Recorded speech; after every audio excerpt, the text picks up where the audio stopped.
With a win tonight over rival Michigan, Tom Izzo would set a new mark as a coach of a Big Ten team for the most wins in the conference's history.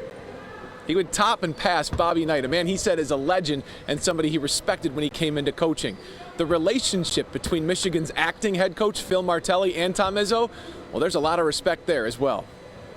You got a chance now to put some games together, and that's what we're going to try to do, put some games together, be better at the end of the year than maybe in the middle of the year, and see if that can propel us a little bit. Michigan and Michigan State have now each prepped for the other 3 times this season. After COVID postponed the first meeting, MSU rolled in East Lansing. Down, a rack attack, Gabe Brown! Most of the parts are the same for the rematch in Ann Arbor, except Phil Martelli, working as acting head coach for Juwan Howard. I say this with caveat.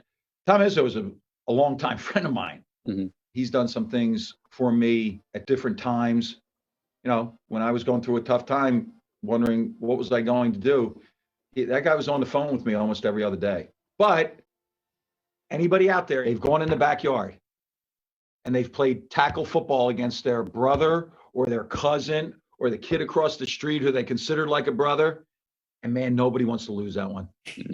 Because it's more than a loss. It stays with you until you beat them. Phil's a very principled guy. He's got great experience, but he's a good coach, a good guy, and he does it the right way. Getting ready for a rival at a pivotal time.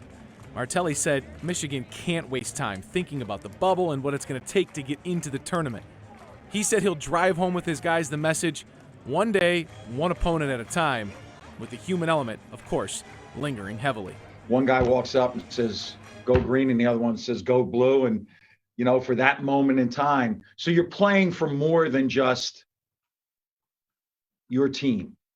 And I think that's a neat thing. If you can't prep for your rival, then who are you going to prep for? There'll be no excuses. I mean, we're ready to play. I'm sure they are too. It'll be hotly contested. It always is.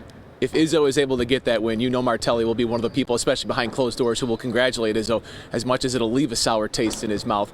Martelli came from basketball-rich Philadelphia, where there are so many great programs and rivalries, but he said this one, Michigan and Michigan State, it stands out to him. It always has, and now that he's here, he said the one thing he's marveled all the time has been the consistency of excellence between the two programs. He said they're different, and while there are bad rivalries, he said, that aren't respectful across the country, this one, he said, is built on respect, and it is special. As the acting head coach, he'll get a special opportunity tonight to coach against Izzo, who could set that Big Ten mark. At Chrysler Center in Ann Arbor, Brad Galley, 7 Action Sports. Yeah, very nice, Brad. You don't want to lose to your brother in the backyard. So it'll be but like you were just saying, Brad, Yeah. great to see that this is built on respect. That's great in a rivalry. And Brad, thank you. passion. Very nice.